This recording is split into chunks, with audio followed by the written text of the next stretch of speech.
Ndiri kudanana namaid wangu mukomanashi. Ndinoda kuti munge muchizondiposterawo nyaya yangu makavigawo chitupa changu. Vanondijaja kunyange zvikanzi munenge majaja henyu, but I never asked for this to happen to me. Ndoda kungobvunzawo kuti izvi zvava kuitika kwandiri kasi zvine satanism mukati here, because I never expected that I'll end up doing something like this. My name is Wendy. Ndiri mudzimai ndina makore 40 years ekuberekwa. I live here in the United Kingdom. Ndinoshanda basa rine mari mukomanashi. Kana hama dzangu dzinototemba neni kuti I am a hustler. So I am a scientist kuno ku UK. My life is okay. Andina kana dambudziko. Ndakakurirawo muchurch ye Seventh Day Adventist Church uye zvekare ndikaroorwawo nemurume wangu. Mwendiregererawo vanhu vanoenda kuchechi ikoko nekuti ndatya kushandisa zita rekereke uko kwandinoenda nekuti ndinokwanisa kuzozivikanwa, asi ndiri muKristu. That is the bottom line. Ndo zvazoita kuti ndike ndichuya pano nekuti ndikuda kuti mhuri yeZimbabwe inge ichindibatsira kunyanya imi vabiyaya vangu maKristu. Ndichuya panapa ndinotonzwa kutozvinyarira nekuti ndinoziva kuti vazhinji venyu muchati zviriko here zvinhu zvakadaro. Okay, let me tell you my story. A few months ago, I hired a new maid, but she's just like a manager per Airbnb yangu. I recently upgraded my mother's residential property iri muHarare. Handingazotauri hangu kuti nechekupi. Mwana uyu ndakamufarira. I guess kuti maybe I had already developed my feelings for him. I hired her through TikTok. Ndakamuona Candice uyu pandakaona mavideos ake ndakanakirwa. Like I just started to look at her ndichizvibvunza kuti mwana uyu muZimbabwean here kana kuti kwete, because of the way she is beautiful, she's light skinned. Amenoso zvaangori. So ndiri paTikTok ndo pandakangosangana nemavideos ake. I never searched for him. You know TikTok, it just sent you my videos nema videos evamwe vanhu vaunenge usingatozivi. So I was scrolling, I ended up ndaklicka profile. Ndaklicka profile yake ndakabva ndatanga kutongoita stalking ndichida kuziva kuti anomboita nezvei. So ndo pandakabva ndaona kama ka flag kaya ke vanhu vanodanana ivo pachezvavo the same gender. Ndikati ndo zvaari musikana uyu. Then ndikabva ndatongosiyana nemavideos ake, but ndakangoramba ndichingofunga nezvake ndichibvunza kuti is it satanism, anoita zvemanjuzu Candice uyu. So I started to think about her.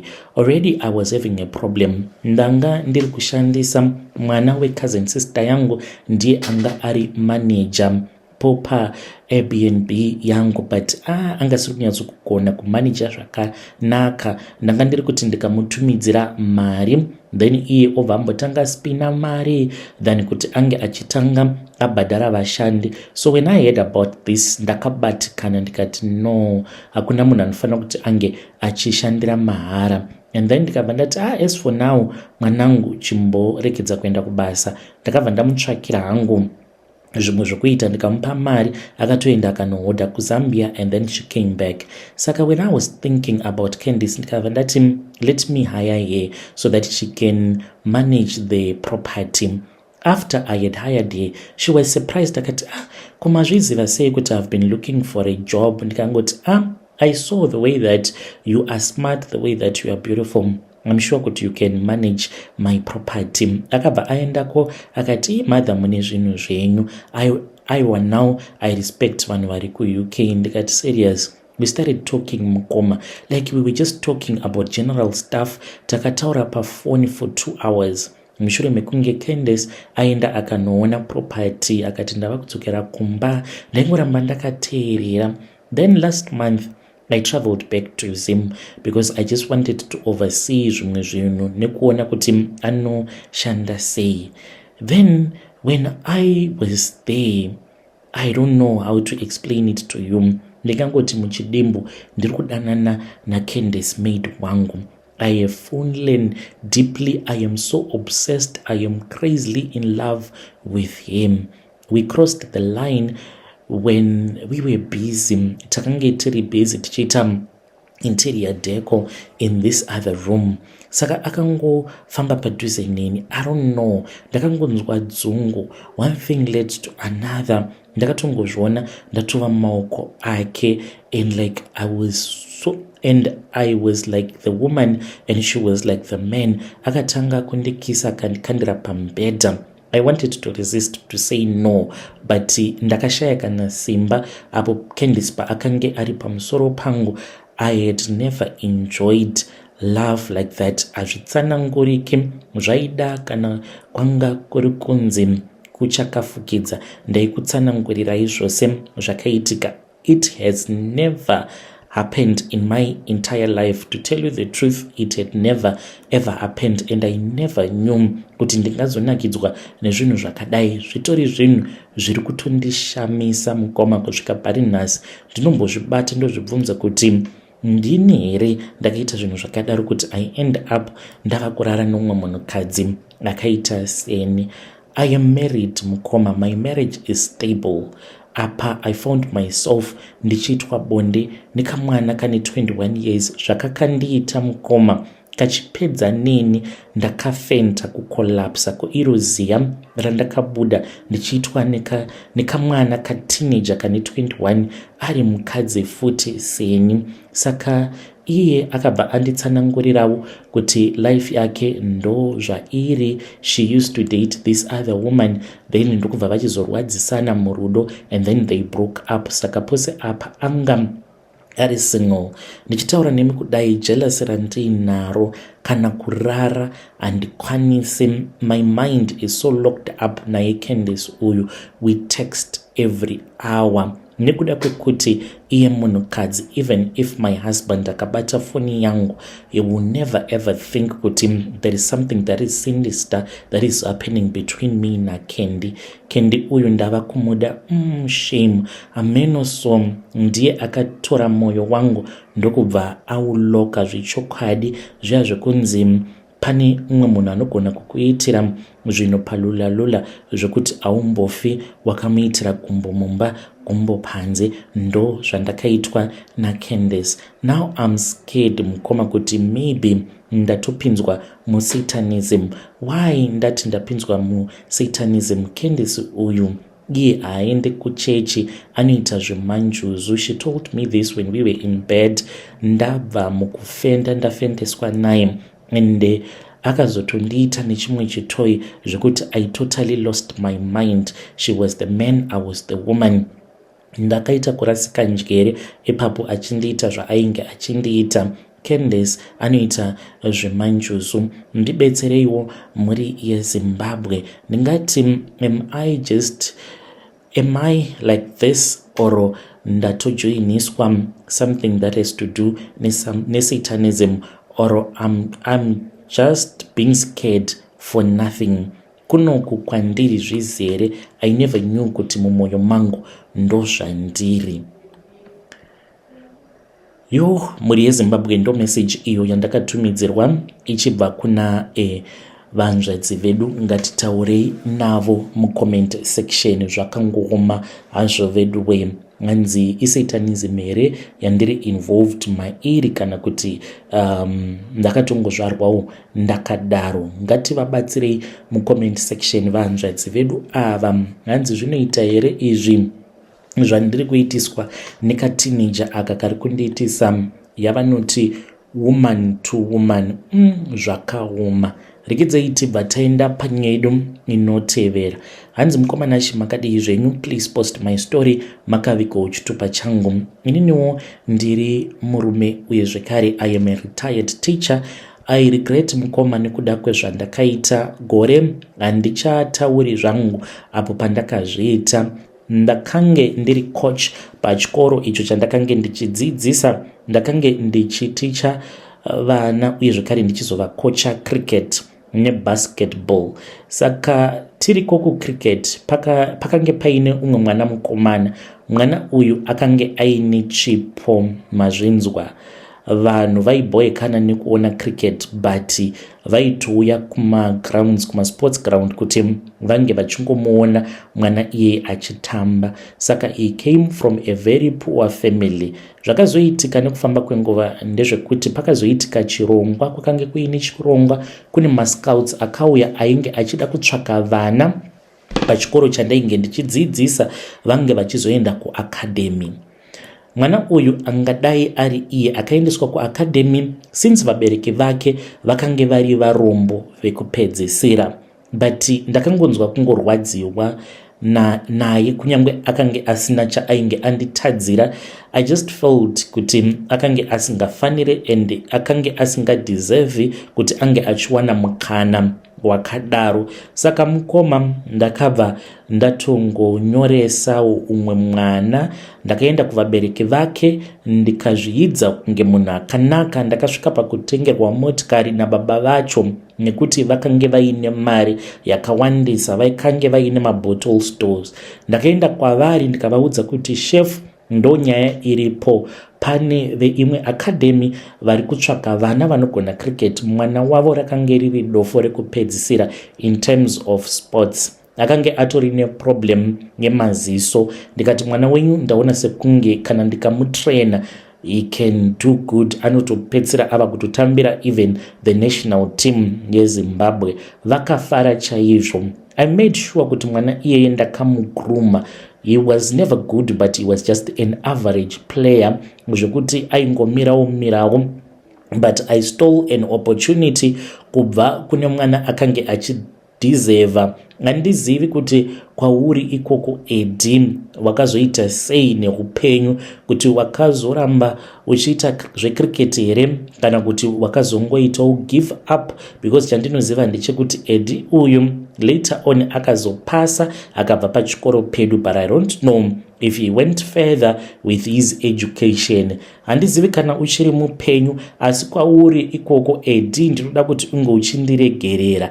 Ndiri kunzwa sekunge mazuva angu andararama pano panyika akwana. Zuva rangu rekufa rinenge rava kuda kuswedera nekuti ndakabatwa cancer mukoma, and kuti ndige ndichinzi ndawana rubetsero ndakanzi havachakwanisi kuramba vachindibatsira nekuti vakaedza pose pavanogona napo. Hanzi it would do me more harm than good vakaramba vachindipa mamedication au avainge vachindipa. Saka ndinonzwa sekunge mazuva angu zvaaswedera, ndinge ndichikumbira ruregerero kwauri iwe Eddie, kwauri ikoko. Kana ukazonzwa nyaya iyi unogona kunge watondiziva, nekuti pane zvandakazoita tikazomuburitsa Eddie uyu muschool team yedu yecricket. Kubva zvatakamuburitsa time yacho iyoyo paakange achiri pachikoro pedu, hatina kana kuzombofa takawina any other tournament, because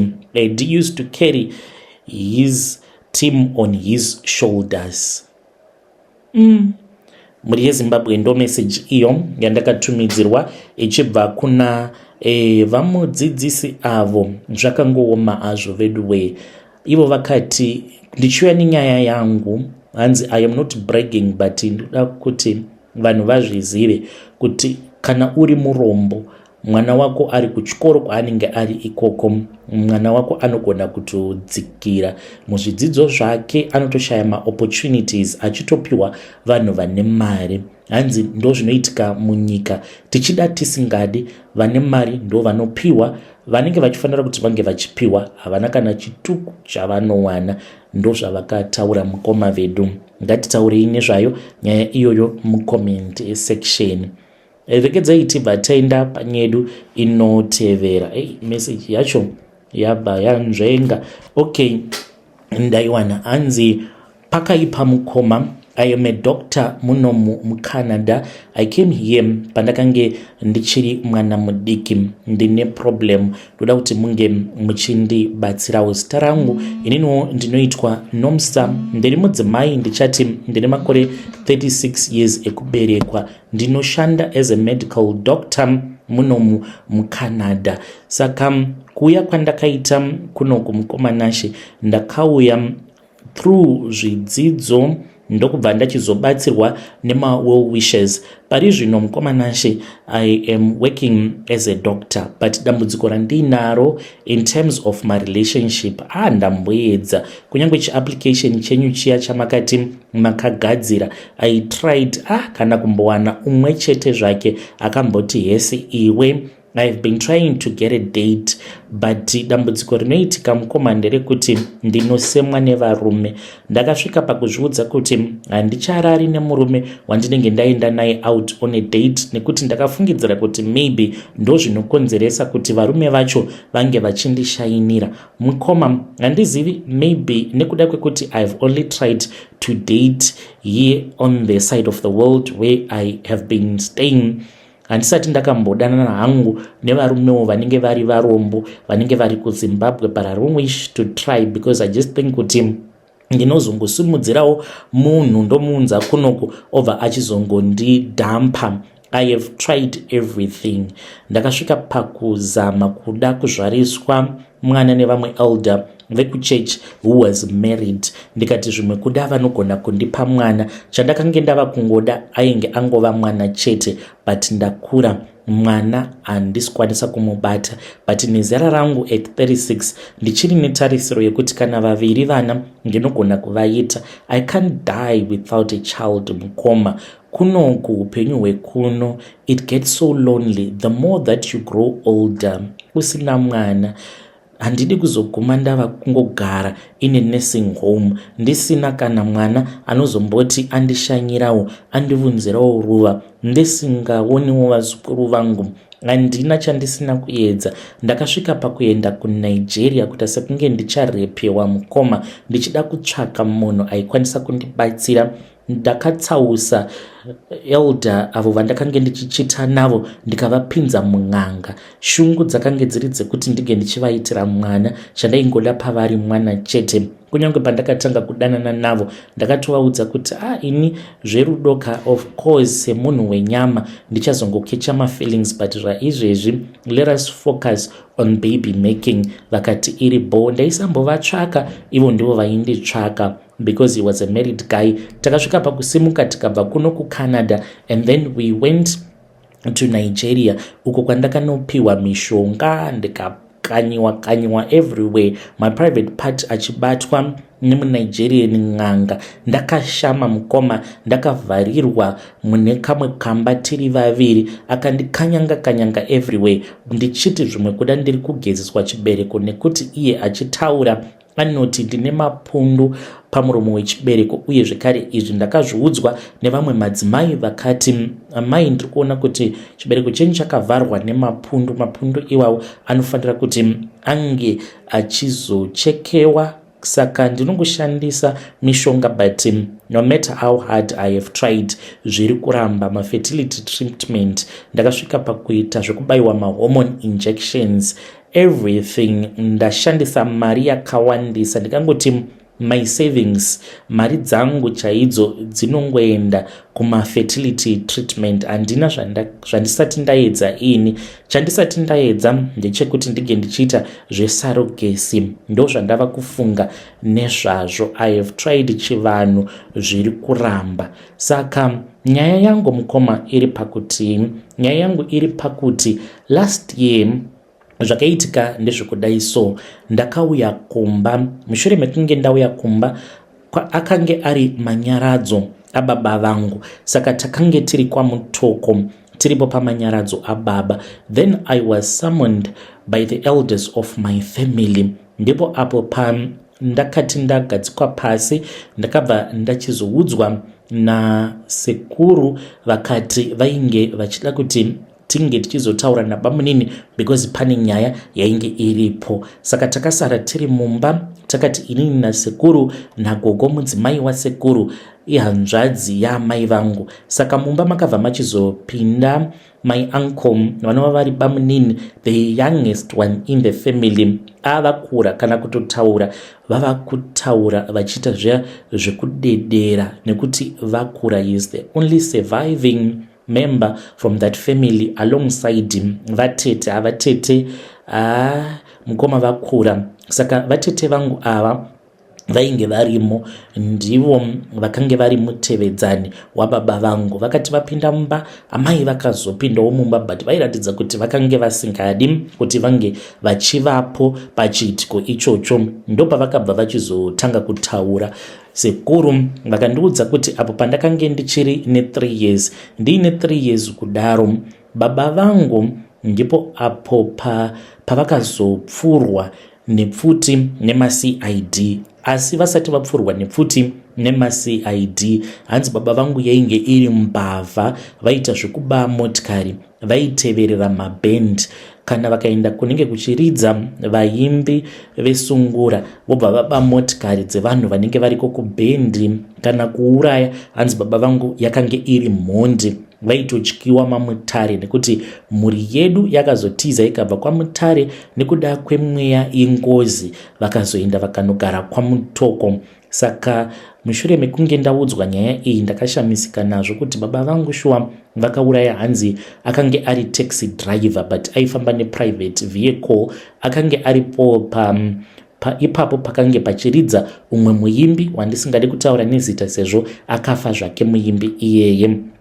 Saka hanzi vakabva vachizoita sekunge vainge vachida kuhaya motikari, vataurirana nadhiraivha uya vakamuburitsira mari, but vakamirira kusvika vanhu vakawanda vatobuda muevent, apo pavakaona kuti munhu ainge ashanda achiendesa vanhu achidzosa vanhu, ndopavakabva vachizobhuka kwava kupinda mumotikari, vakamupa adresi yekunyepa, ndokubva vachizomuponda.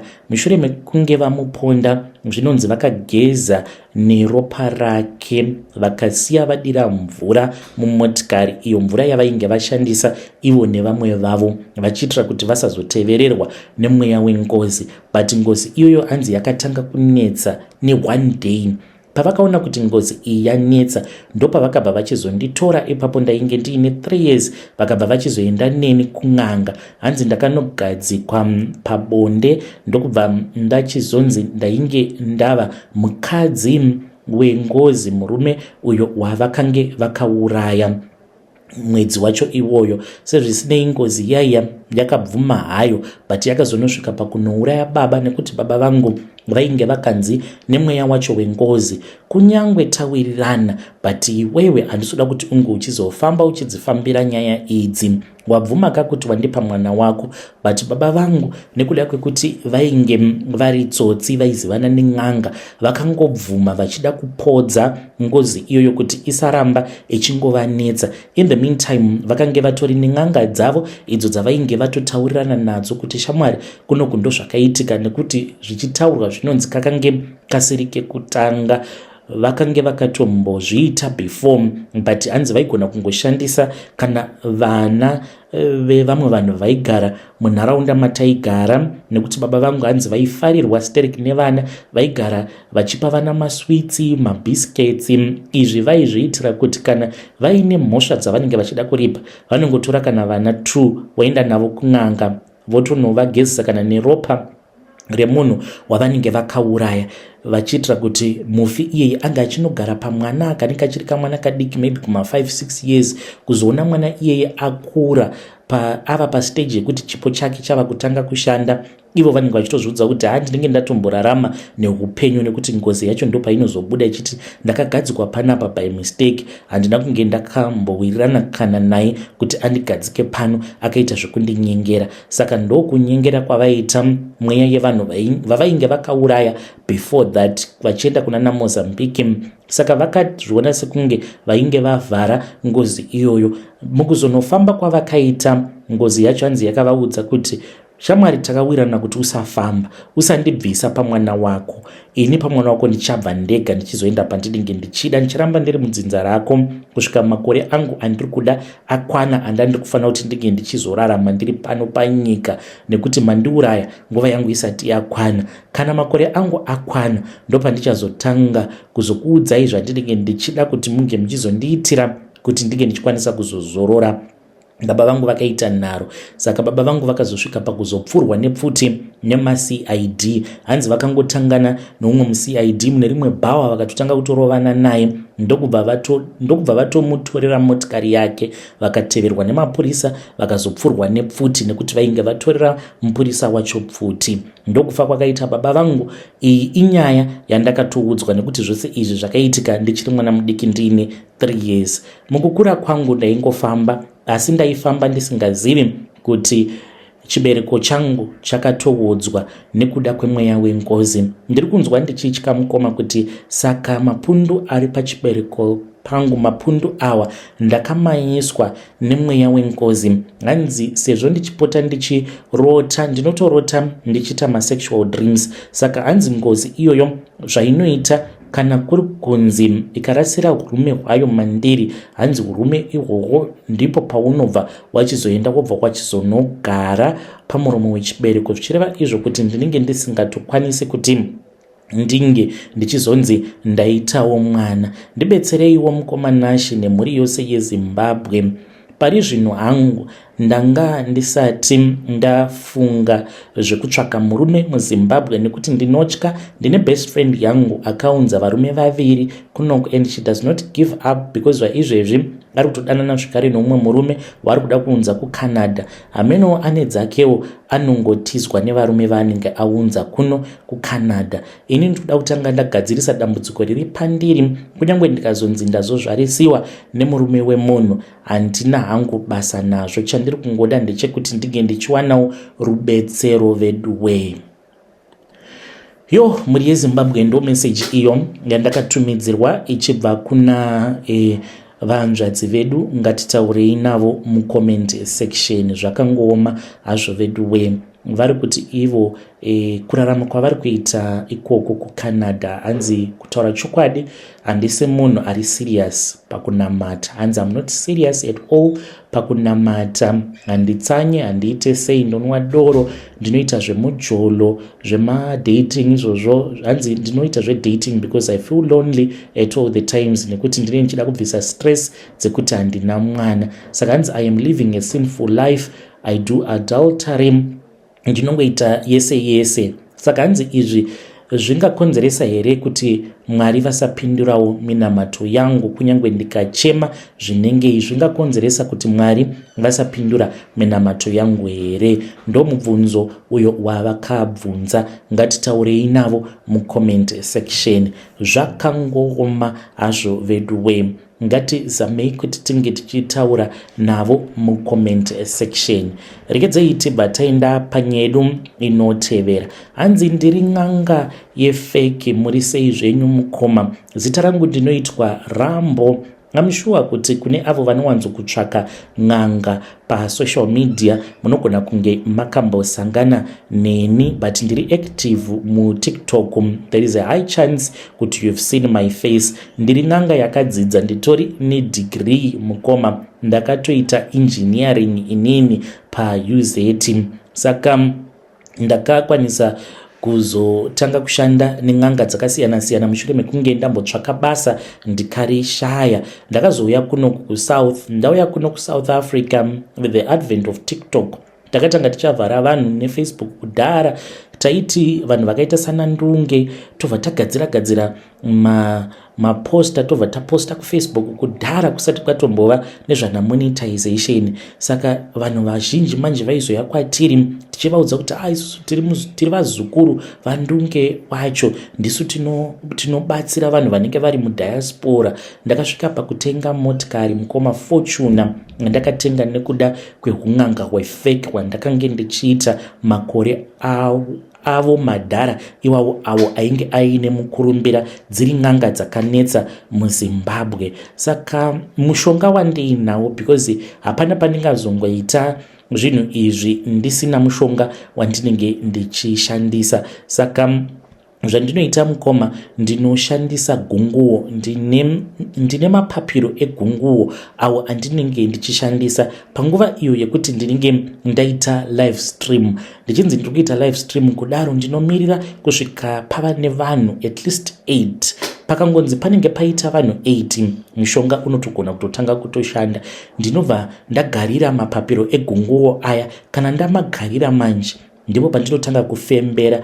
Ndinofembera zvinhu zvandinenge ndichiona zvinenge zviri zvechokwadi, but kuti ndinge ndichizopa munhu rubetsero ndo pandinozoita fake, nekuda kwekuti ndinenge ndakuonera kuti iwewe shamwari unoshanda mugovernment, nekuti ndinotoprofita nemasouth african. Saka mugovernment mauri kushanda umu ndikuona kuti uri kudhraivha motikari yakati, uri kufamba nevolvo, zvikazoti ndikuona kuti uri kuvengwa nanhengi kubasa kwako. Saka kunenge kuri kufembera ndichishandisa mapapiro egunguo. Saka gunguo iroro rinenge richindiudza munhu kana azoya kuinbox kwangu, then ndo pandinozongomurovawo mari, ndobva ndatomuudza kutoti matambudziko ako awa anda solution yakati ndotomuchaja mari.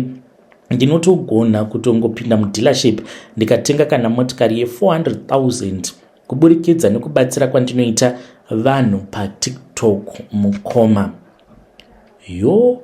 Muri yeZimbabwe ndo message iyo yandakatumidzirwa ichibva kuna mukoma vedu.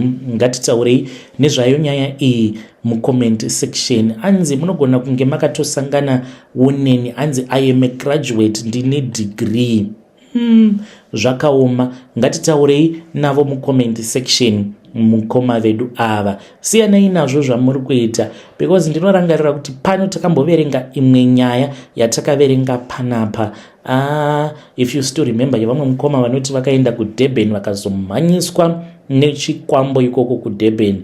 One day muchati maenda kwamaenda muchinonobata zvikwambo zvevanhu muchiti maita mari, mugobviswa mazino marohwa nezvikwambo. Asi ngatitaurei navo mucomment section mukoma vedu ava. Vadiwa vateereri ndo messages avo andanga ndakakubatirai. Thank you very much for watching the whole show. Ngatisanganei zvekare mune zvimwe zvirongwa zvinotevera.